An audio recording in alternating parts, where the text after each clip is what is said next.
आप सबको मेरा जय सतनाम। बाबा गुरु घासीदास जी व्यर्थ की मोह माया, दुख कष्टों से और बुराइयों से दूर रहने वाले एक सत्य पुरुष संत थे। बाबा गुरु घासीदास जी सत्य की खोज में निकल पड़े। बाबा गुरु घासीदास जी जाते जाते मार्ग में यह विचार करने लगे कि मैं तो निकल आया, परंतु मेरे माता का क्या होगा मेरे बिना। मेरे पिता को तो ज्ञात है कि मैं सत्य की खोज करने जा रहा हूँ, परंतु मेरी दुखी माता को कैसे मेरे पिता मनाएंगे, कैसे समझाएंगे। यह विचार करते करते बाबा गुरु घासीदास जी सत्य की खोज में निकल पड़े। बाबा गुरु घासीदास जी कोई साधारण मानव नहीं थे, वह अद्भुत चमत्कारी मानव थे जो सतलोक से आए थे, किंतु व्यर्थ की बातों में ना ही अपना समय नष्ट करना चाहते थे और ना ही मोहित होना चाहते थे, क्योंकि बाबा गुरु घासीदास जी का जन्म केवल सत्य के मार्ग में चलने के लिए हुआ था। बाबा गुरु घासीदास जी कहते हैं, मनुष्यों के दुख का सबसे बड़ा कारण मोह ही होता है, जो केवल मात्र इस संसार से मोह कर बैठता है। परंतु बाबा गुरु घासीदास जी के हृदय में केवल सतनाम बसते थे। बाबा गुरु घासीदास जी छाता पहाड़ पर जा पहुँचे। जेठ का महीना था, अत्यंत लू तप रही थी, आग उगल रहे थे, धूप मानो सूर्य देव ने पूर्ण रूप से नेत्र क्रोधित होकर देख रहे थे, किंतु भिक्षु को भिक्षा, भूखे को भोजन और भक्त को सतनाम थोड़ा देर से ही मिले, परंतु मिलते अवश्य हैं। यह विचार कर बाबा गुरु घासीदास जी आगे निकल पड़े।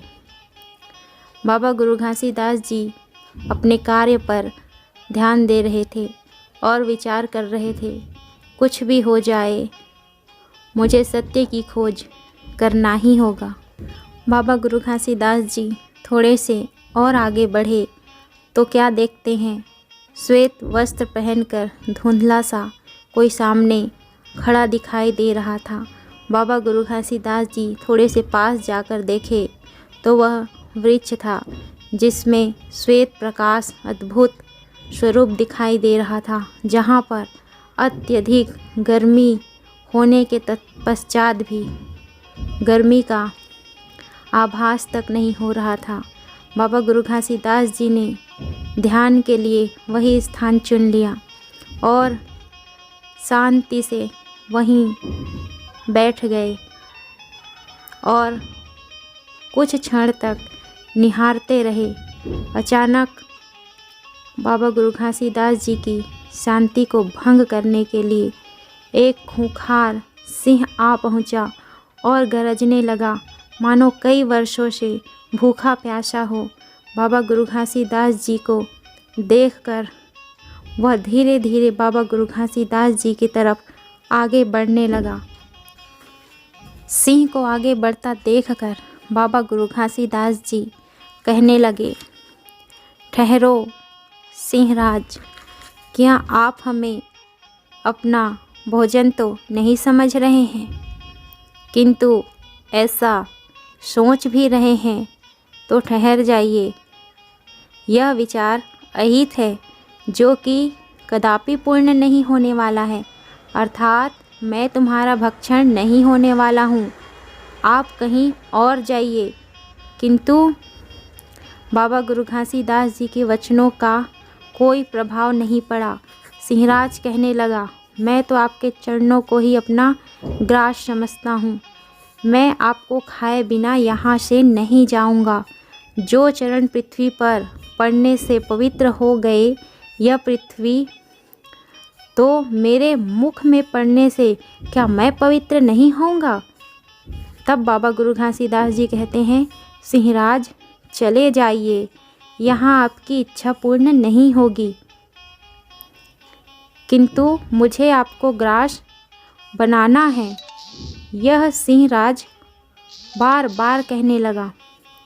तब बाबा गुरु घासीदास जी कहते हैं, ठहरिए, कुछ क्षण के बाद खा लेना। मैंने अभी अभी यहाँ पे स्थान ग्रहण किया है। सबसे पहले मैं सतनाम नाम का ध्यान कर लूँ, उसके तत्पश्चात आप मुझे खा सकते हैं। जैसे ही बाबा गुरु घासीदास जी ने कहा, आप मुझे खा सकते हैं, तब सिंह भगवान विष्णु जी के अवतार में खड़ा हो गया और प्रणाम करके कहने लगे, आपकी दर्शन को आए हैं हम। परीक्षा ले रहे थे कि आप भयभीत तो नहीं हो जाएंगे और अपना ध्यान त्याग कर घर लौटकर तो नहीं चले जाएंगे। यह तो केवल आपका भ्रम ही है कि हम एक सिंह थे, परंतु हम साक्षात भगवान विष्णु जी हैं। बाबा गुरु घासीदास जी ने भगवान विष्णु जी को प्रणाम किया और अपना जिस कार्य के लिए वहाँ पर बाबा गुरु घासीदास जी पहुँचे थे, वह कार्य आरंभ कर दिया। जब बाबा गुरु घासीदास जी ध्यान में लीन होने वाले थे, तब भगवान विष्णु जी कहते हैं, हे गुरु घासीदास जी, आप अपना ध्यान लगाने की कार्य आरंभ करिए और मुझे अपना सेवक जानकर यहाँ पर रहने दीजिए, ताकि मैं आपकी सहायता करता रहूँगा। तब बाबा गुरु घासीदास जी कहते हैं, नहीं भगवान, आपसे सेवा कराना हमें शोभा नहीं देता। आप अपने धाम लौट जाइए। कारण यह है कि मुझे 6 माह लगेंगे। आपको मैं अपने कारण कोई कष्ट नहीं दे सकता। और प्रणाम करके बाबा गुरु घासीदास जी अपने ध्यान में लीन हो जाते हैं। उसके थोड़े ही देर बाद भगवान विष्णु वहाँ से चले जाते हैं। बाबा गुरु घासीदास जी ध्यान में लीन हो गए और वहाँ का जो पहाड़, बड़े बड़े वृक्ष इत्यादि जो बाबा गुरु घासीदास के आसपास थे, वह अत्यंत सन्नाटा छाया हुआ था। देखने में घनघोर भयानक स्थान था, जहाँ जाने से हृदय कांप जाया करता था।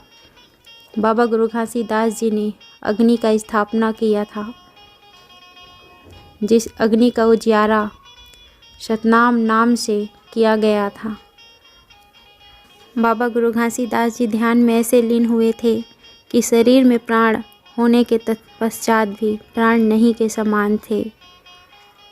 इतनी बादल गरज रही थी, पानी बरस रहे थे, परंतु बाबा गुरु घासीदास जी ने कैसे अग्नि की ज्योति जलाई थी, न कम होता था, न ही वह पानी के बौछार से वह आग बुझता था। इतनी भयंकर महिमा थी बाबा गुरु घासीदास जी की। अपरंपार महिमा को बाबा गुरु घासीदास जी की प्रणाम है। कई प्रकार के जीव जंतु, कीड़े मकोड़े, चींटी बाबा गुरु घासीदास जी के आसपास में अपना स्थान बना रहे थे। दियार नामक चींटी अपना रहने का स्थान बना लिया था, मानो पत्थर की मूरत हो बाबा गुरु घासीदास जी के चरणों में। सतनाम स्मरण करते हुए बाबा गुरु घासीदास जी ध्यान में लीन होने लगे। जब बाबा गुरु घासीदास जी ध्यान में लीन थे, तब इधर गांव में क्या होता है, पूरे गांव वासियाँ बाबा गुरु घासीदास जी को खोजने लग गए।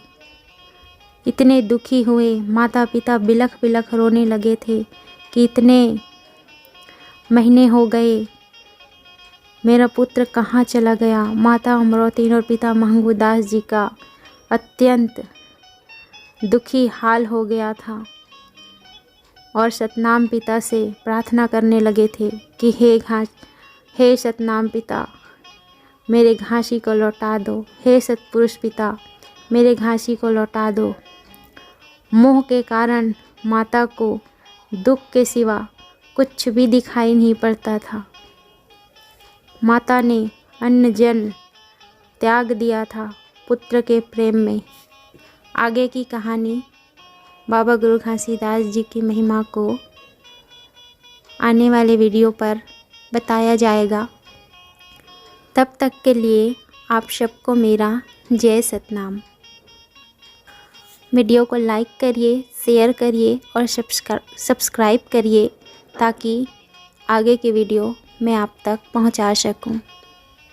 आप सबको कोटि कोटि प्रणाम।